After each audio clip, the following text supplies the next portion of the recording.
Good morning students.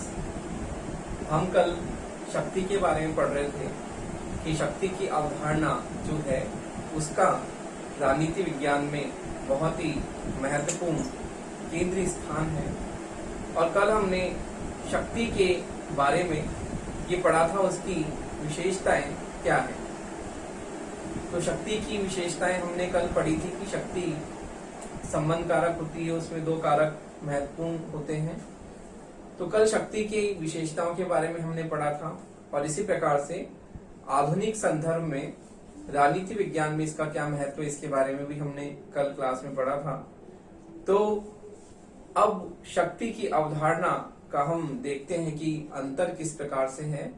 तो आपके प्रश्न आता है कई बार 2 नंबर का 5 नंबर का, शक्ति सत्ता में अंतर, शक्ति प्रभाव में अंतर। तो शक्ति की अवधारणा में हम आज हमारा टॉपिक है शक्ति व प्रभाव में अंतर। देखिए, शक्ति व प्रभाव में अंतर।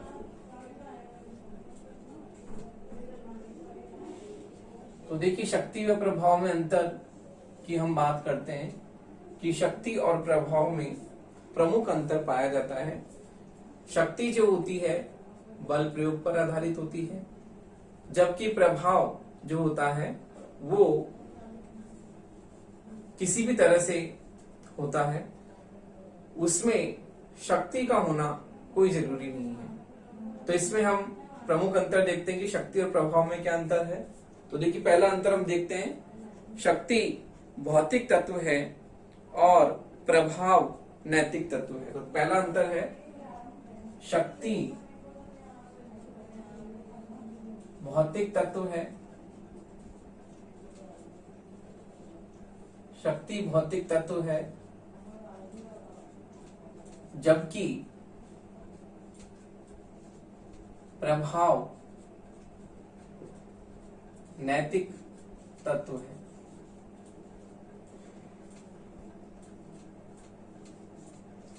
तो देखिए, पहला अंतर शक्ति और प्रभाव में, शक्ति भौतिक तत्व है क्योंकि शक्ति का स्वरूप बाह्य स्वरूप है और शक्ति क्या होती है, बाध्यकारी होती है।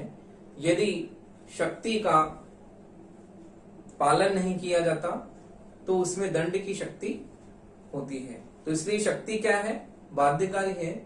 शक्ति का पालन नहीं करने पर दंड की व्यवस्था है। लेकिन प्रभाव जो है वो नैतिक तत्व है। प्रभाव में बाध्यकारिता नहीं है क्योंकि प्रभाव एक आंतरिक तत्व होता है। इस प्रकार से प्रभाव जो है वह नैतिक तत्व है और प्रभाव में कोई बाध्यकारिता नहीं होती। इसलिए हम कहते हैं कि प्रभाव जो है वो एक नैतिक तत्व है, जबकि शक्ति जो है वो एक बाध्यकारी तत्व है। अगला अंतर है, शक्ति मूर्त है एवं प्रभाव अमूर्त है। दूसरा अंतर है, शक्ति मूर्त है जबकि प्रभाव अमूर्त है।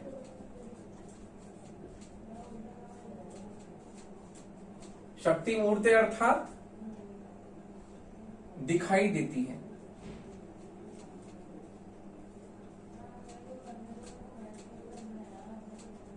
शक्ति के कल हमने प्रकार देखे थे और उसमें बताया था कि शक्ति जो है वो मूर्त होती है और स्पष्ट रूप से वो हमें दिखाई देती है क्योंकि शक्ति में बाध्यकारिता होती है और बाध्यकारिता होने के कारण कानूनों के रूप में हम उसे देखते हैं कि वो किस प्रकार से कानून के रूप में स्पष्ट है, दिखाई देती है। तो शक्ति क्या है, मूर्त है, जबकि प्रभाव अमूर्त है।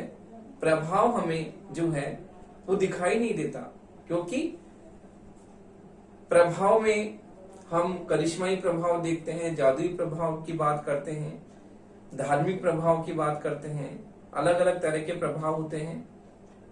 तो प्रभाव जो होता है वो अमूर्त होता है, वो दिखाई नहीं देता। जैसे कि कई राजनीतिक निर्णय जो होते हैं वो कई तरह के प्रभावों से युक्त होते हैं और प्रभाव के दबाव में आकर कई राजनीतिक निर्णय, महत्वपूर्ण फैसले लिए जाते हैं।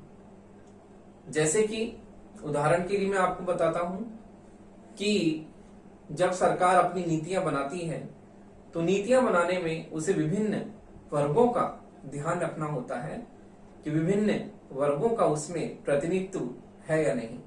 तो सरकार जो अपनी पॉलिसी बनाती है तो उस पॉलिसी में उसे विभिन्न वर्गों का, एसटी, एससी, ओबीसी, जितने भी वर्ग हैं, सामान्य वर्ग हैं और भी कई वर्ग जो होते हैं, उन सभी वर्गों का उन्हें क्या होता है, ध्यान रखना होता है। तो देखिए ये प्रभाव ही तो है, क्योंकि सभी वर्गों का जो है उन्हें ध्यान रखना होता है और कई बार राजनीतिक दल, दबाव समूह होते हैं, इनके प्रभाव में आकर भी राजनीतिक निर्णय लिए जाते हैं। तो इसलिए प्रभाव क्या है, अमूर्त है, वो दिखाई नहीं देता। इसमें शक्ति में सादृश्यता दिखाई देती है, अर्थात मूर्त रूप होता है, जबकि प्रभाव क्या है, अमूर्त है। अगला है, अनुपालन की दृष्टि से शक्ति निर्विकल्प है और प्रभाव सविकल्प है। तो देखिए अनुपालन की दृष्टि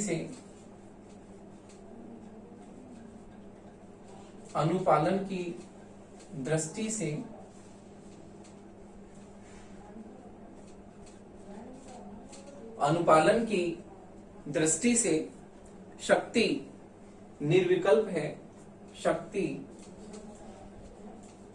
निर्विकल्प है,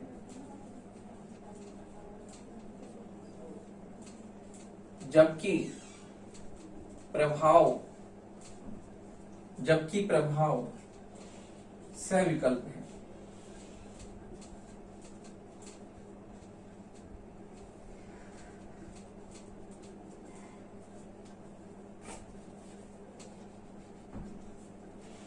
जबकि प्रभाव सविकल्प है। तो देखिए अनुपालन की दृष्टि से शक्ति निर्विकल्प है। शक्ति जो है वो बाध्यकारी है और इसका कोई विकल्प नहीं होता। तो देखिए शक्ति में बाध्यकारिता शामिल होती है और शक्ति बाध्यकारी है, इसलिए इसका कोई विकल्प नहीं है।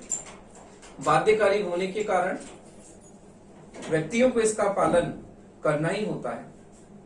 यदि इसका पालन नहीं किया जाता तो ये क्या करती है, दंड की शक्ति का प्रयोग करती है और कानूनों का पालन नहीं करने पर नागरिकों को दंडित करती है। तो इसलिए शक्ति निर्विकल्प है, शक्ति का कोई विकल्प नहीं है। यदि व्यक्ति शक्ति का पालन नहीं करते तो उनको दंड दिया जा सकता है, जबकि प्रभाव जो है वह क्या है, सविकल्प है। अर्थात प्रभाव का अनुपालन नहीं करने पर किसी तरह का कोई दंड की बात नहीं की जाती। तो प्रभाव क्या है, सविकल्प है। अर्थात प्रभाव एक मानसिक क्रिया है और इसका पालन नहीं करने के लिए, अर्थात इसकी अनुपालना के लिए विवश नहीं किया जा सकता। अगला अंतर है शक्ति कटुता,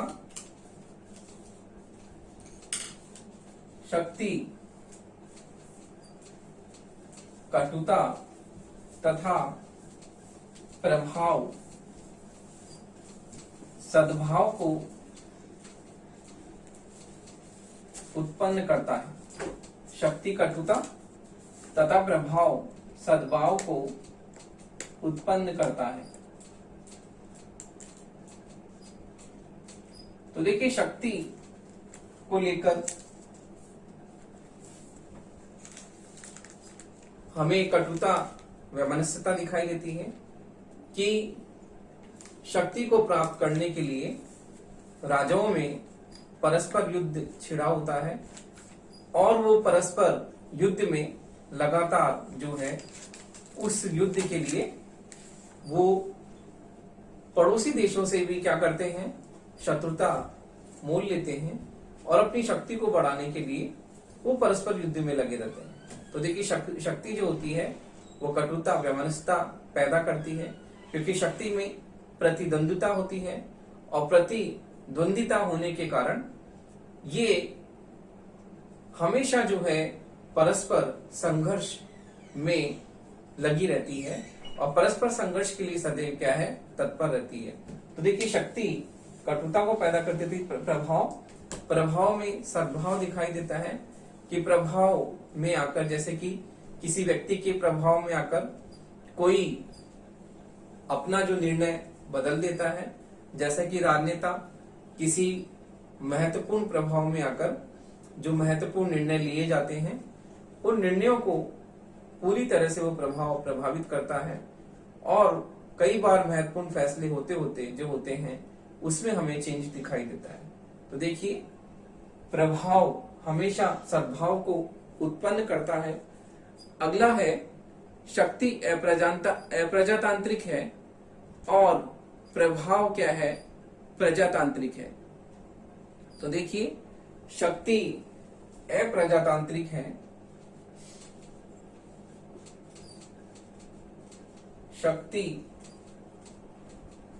अप्रजातांत्रिक है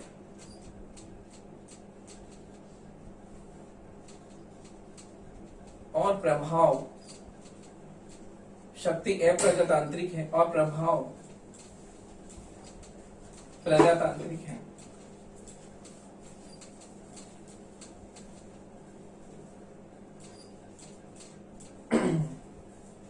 तो देखिए अगला अंतर, शक्ति अप्रजातांत्रिक है क्योंकि शक्ति में बाध्यकारिता होती है और बाध्यकारी होने के कारण ये दंड की शक्ति से युक्त होती है। तो शक्ति अप्रजातांत्रिक है, अलोकतांत्रिक है, क्योंकि लोकतंत्र में हम जनसहमति की बात करते हैं, लोकतंत्र में हम जनमत की बात करते हैं, लेकिन शक्ति में हम देखते हैं कि शक्ति बाध्यकारी होती है और शक्ति कटुता को उत्पन्न करती है। तो शक्ति का प्रयोग शासक स्वतंत्र रूप से करते हैं। तो इसलिए क्या है, ये अलोकतांत्रिक है क्योंकि जनसहमति पर आधारित नहीं है। अगला प्रभाव प्रजातांत्रिक है क्योंकि प्रभाव में किसी भी तरह की कटुता की बात नहीं होती। हमने पहले बताया प्रभाव सद्भाव को उत्पन्न करता है और प्रभाव क्या है, लोकतांत्रिक है क्योंकि प्रभाव में बाध्यकारिता नहीं है। इस कारण से बाध्यकारिता नहीं होने के कारण दंड की शक्ति से युक्त नहीं है, इसलिए प्रभाव क्या है, लोकतांत्रिक है। तो देखिए प्रभाव लोकतांत्रिक है, ये व्यक्तियों की आंतरिक सहमति और सद्भाव को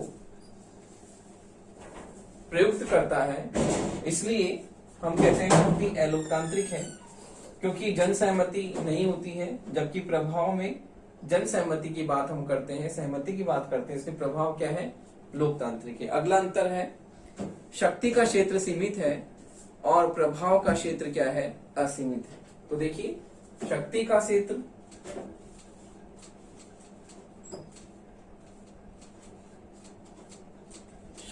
क्षेत्र सीमित है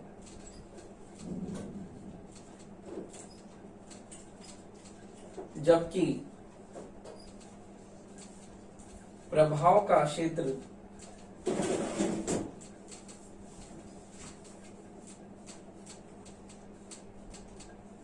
असीमित है।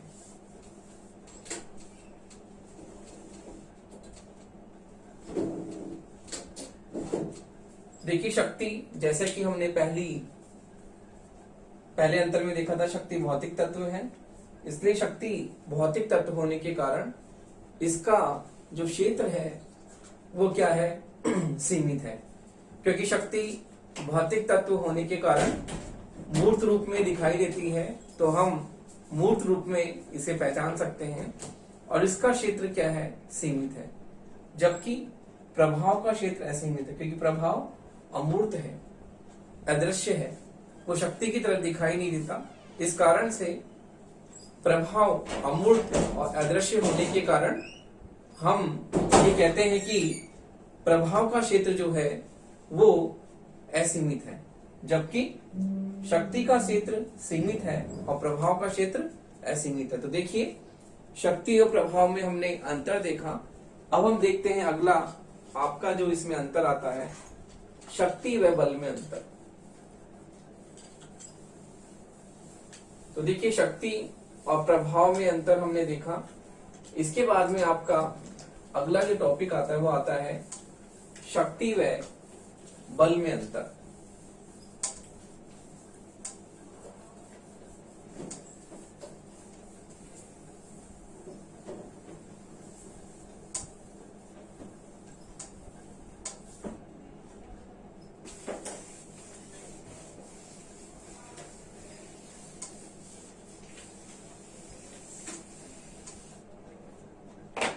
तो देखिए, शक्ति व बल में अंतर देखते हैं हम। शक्ति व बल में अंतर।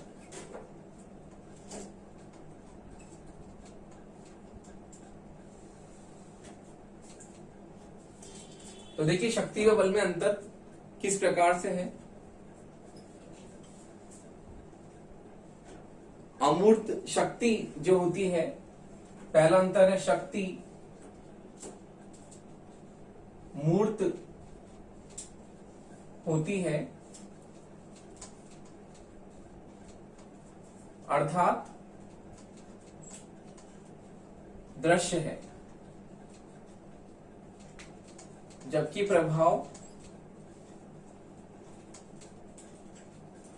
प्रभाव अमूर्त और अदृश्य है।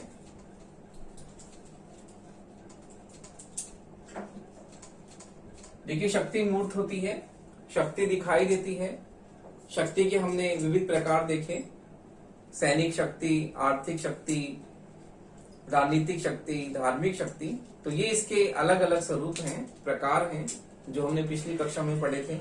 तो शक्ति तो क्या है, मूर्त है, दिखाई देती है, जबकि बल की बात हम कर रहे हैं। जबकि बल जो है अमूर्त और अदृश्य होता है, क्योंकि बल को हम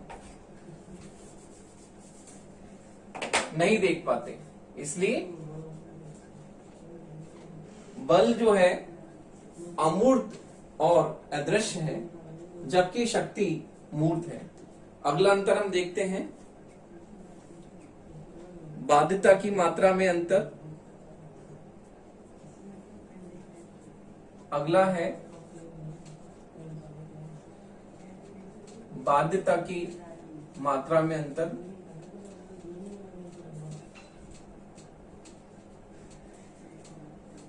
शक्ति बाध्यकारी होती है, जैसा कि हमने शक्ति और प्रभाव के अंतर में पढ़ा था कि शक्ति बाध्यकारी है, और बाध्यकारी होने के कारण जब इसके कानूनों का पालन नहीं हो पाता, इसका उल्लंघन होने पर जो है इसे दंड की शक्ति से माना जाता है। जबकि बल में इस तरह की हमें जो है वो बाध्यता नहीं दिखाई देती। तो शक्ति जो है वो बाध्यकारी है, जबकि बल बाध्यकारी नहीं है, और बाध्यकारी नहीं होने के कारण उसमें बाध्यता की मात्रा इतनी नहीं है। बल में बाध्यता होती नहीं है, जबकि शक्ति में हम देखते हैं बाध्यकारिता बहुत महत्वपूर्ण है, और इसके कानूनों का उल्लंघन होने पर दंड की शक्ति का इसमें प्रयोग किया जाता है। अगला अंतर है शक्ति विस्तृत अवधारणा है, जबकि बल जो है वो बहुत ही सीमित अवधारणा है। तो देखिए, अगला अंतर है शक्ति विस्तृत अवधारणा है,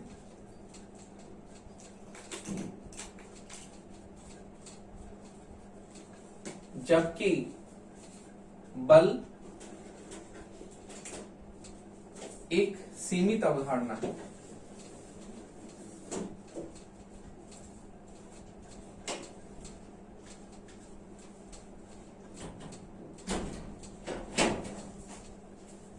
तो देखिए शक्ति एक विस्तृत अवधारणा है, एक व्यापक अवधारणा है, जबकि शक्ति की तुलना में बल जो है वो सीमित अवधारणा है, क्योंकि शक्ति का क्षेत्र जो है बल की तुलना में अधिक व्यापक है।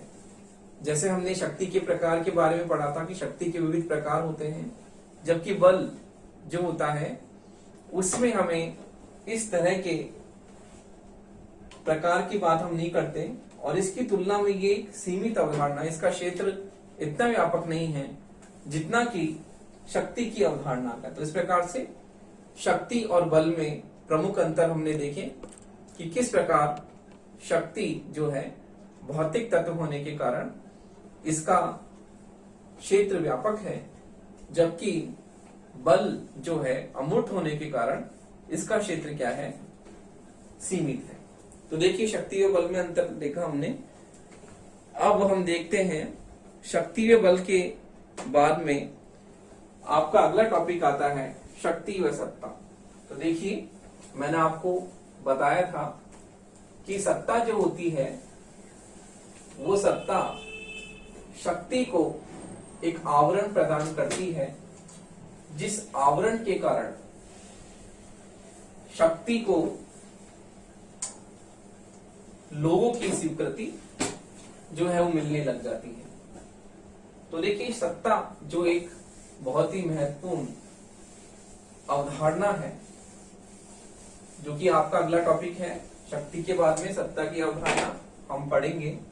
तो देखिए शक्ति और सत्ता, शक्ति और सत्ता आपकी प्रश्न आता है कई बार, शक्ति की अवधारणा से आप क्या समझते हैं, और शक्ति और सत्ता में परस्पर संबंध को आप जो है वो इसकी व्याख्या कीजिए। एक बार इस तरह से प्रश्न भी आता है कि सत्ता से आप क्या समझते हैं, वैधता से आप क्या समझते हैं। शक्ति और सत्ता में परस्पर संबंध को बताते हुए शक्ति और सत्ता में प्रमुख अंतर को आप क्या कीजिए, स्पष्ट कीजिए। तो आपके कई बार परीक्षाओं में प्रश्न इस प्रकार से पूछा जाता है। तो शक्ति और सत्ता, जैसा कि मैंने आपको बताया था कि कल मैंने आपको एक उदाहरण बताया था तलवार का।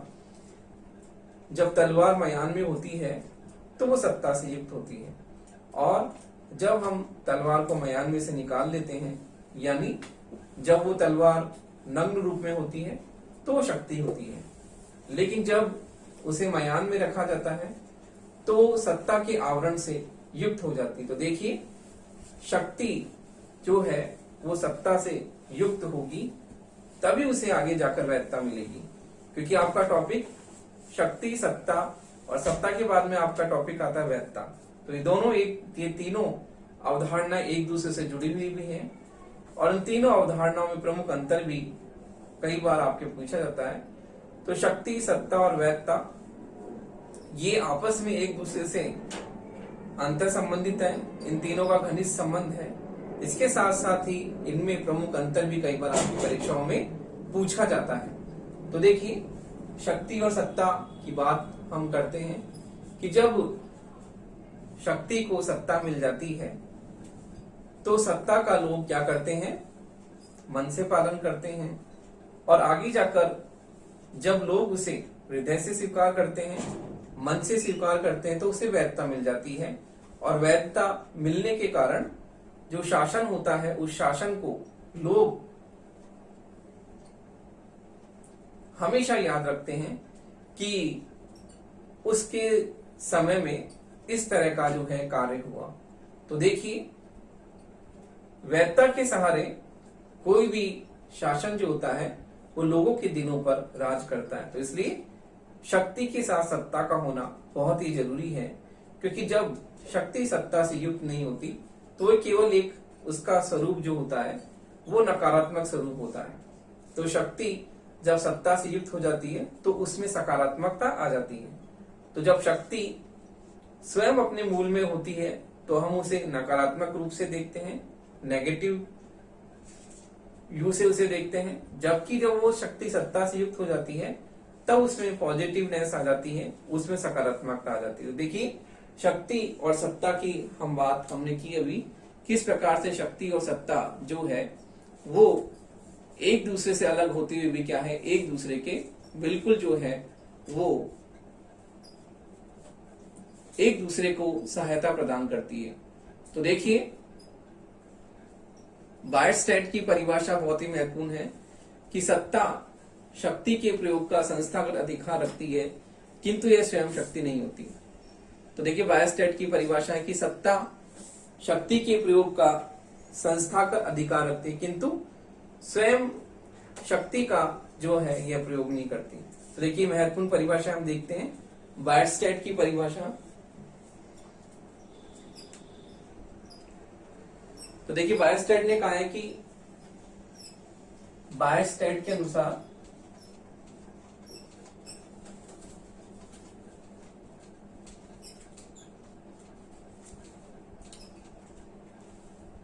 शक्ति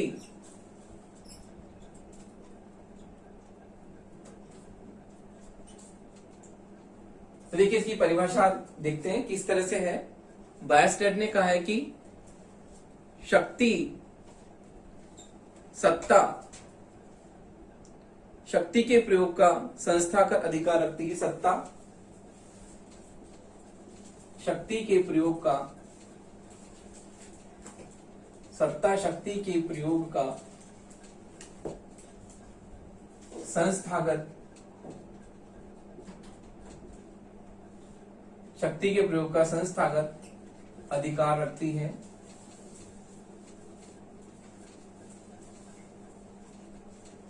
किंतु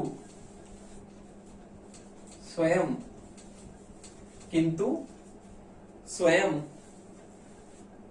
शक्ति नहीं होती। किंतु स्वयं शक्ति नहीं होती है।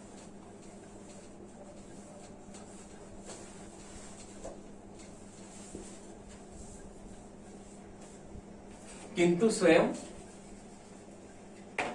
शक्ति नहीं होती। देखिए ये महत्वपूर्ण परिभाषा है बायरस्टैट की कि सत्ता शक्ति के प्रयोग का संस्थागत अधिकार रखते किंतु स्वयं शक्ति नहीं होती। सत्ता जो होती है जब शक्ति सत्ता से युक्त हो जाती है तो उसे कानूनी आवरण मिल जाता है, कानूनी ढांचा उसे मिल जाता है और सत्ता के द्वारा जो शक्ति होती है कानूनी रूप से संस्थागत हो जाती है। इसलिए सत्ता जो होती है शक्ति के प्रयोग का संस्थागत अधिकार तो है किंतु स्वयं शक्ति नहीं होती, क्योंकि शक्ति जो होती है वो कानूनों के रूप में प्रयुक्त होती है। जिस प्रकार से हमने कल उसके प्रकार में बताया था आपको कि शक्ति जो होती है वो बहुत ही महत्वपूर्ण स्थान रखती है राजनीति में और कानूनों का पालन जो होता है वो शक्ति के द्वारा ही होता है, क्योंकि शक्ति बाध्यकारी होती है और यदि लोग इसका पालन नहीं करते तो ये लोगों को दंडित करने का अधिकार रखती है। इसलिए शक्ति बाध्यकारी होती है। तो देखिए इस प्रकार से जो है शक्ति और सत्ता में हमने संबंध देखा कि किस प्रकार जो शक्ति जो है वो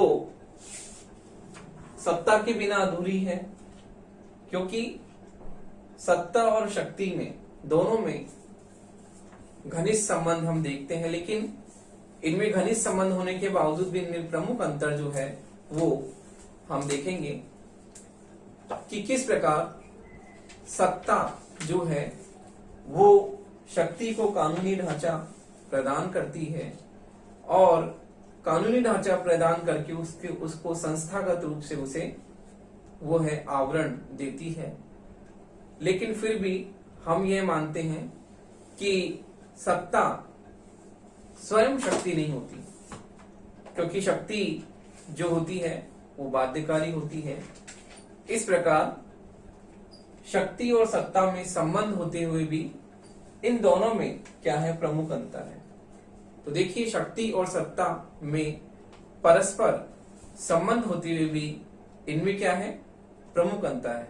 तो देखिए किस प्रकार शक्ति और सत्ता में परस्पर घनिष्ठ संबंध होते हुए भी इन दोनों में क्या है, मूलभूत अंतर देखने को मिलते हैं। कि हम देखते हैं कि शक्ति जो होती है वो बाध्यकारी है, शक्ति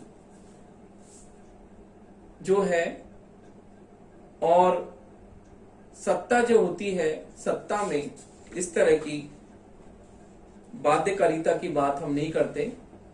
और शक्ति भौतिक तत्व है, जबकि सत्ता एक वैधानिक तत्व है।